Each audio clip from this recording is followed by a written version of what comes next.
এই যে একটু খানিকটা খলনায়কের ভূমিকায় কখনো কখনো দেখা যায়, বহু ছবিতে না না, অনেক সময় দেখা গেছে আমি প্রচুর খলনায়কের ভূমিকায় কাজ করেছি। তুমি কি মানে বাস্তব জীবনে কি এরকম খলনায়কের কোনো রূপ তুমি একবার আরে মধ্যে না দেখেছো? না, ও প্রেমিক মানুষ, এই না না, প্রেমিক প্রেমিক না না, জীবে প্রেম করে, পেরেছে। ও জীবে প্রেমে বিশ্বাসী, ও ও কখনোই না বাবা, ফাটাই ষাট। মানে হ্যাঁ, মানে যেটা হচ্ছে যে যত বয়স বেড়েছে একটা এভলিউশন তো হয়েছে মানুষের।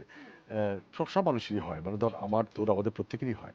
এবং আহ, যেমন কবিগুরু বলেছেন যে প্রেমের সংজ্ঞা পাল্টাতে থাকে, জানিস তো।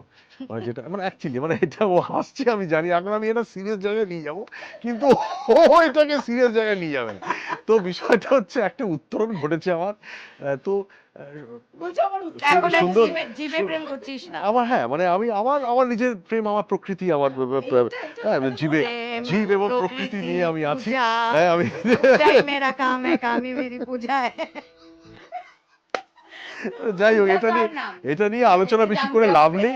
কারণ হচ্ছে যে পূজা এখন কে? পূজাকে মানে এরা মোটামুটি দুজনেই এখন আজকে প্ল্যান করেছে যে এবার মানে এটা করবে আর কি, বন্দুকটা দিয়ে করে। পেয়েছি আজকে, তো এটা কোনো ছাড়াছাড়ি হ্যাঁ, সিন নেই। কিন্তু আমি দেখেছি অধিকাংশ ক্ষেত্রে না, মানে ইন্ডাস্ট্রি আমাকে মানে খলনায়কের চরিত্রেই বেশি আমাকে পছন্দ করেছেন। ইন্ডাস্ট্রির কথা বলছি আমি, ইন্ডাস্ট্রির প্রযোজক পরিচালকদের কথা বলছি। তারা কিন্তু আমাকে সবসময় খলনায়কের চরিত্রই বেশি দিয়েছেন। সেটা কেন দিয়েছেন আমি জানি না।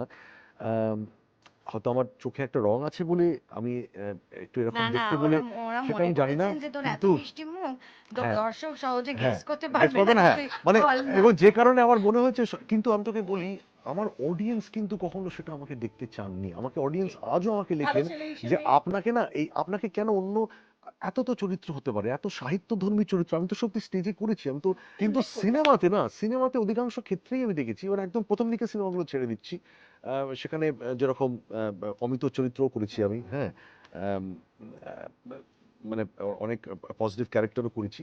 কিন্তু অধিকাংশ ক্ষেত্রেই আমি দেখেছি যে আমাকে আমাদের টালিগঞ্জের প্রযোজক পরিচালকেরা আমাকে নেগেটিভ চরিত্রতেই ভেবেছেন বেশি।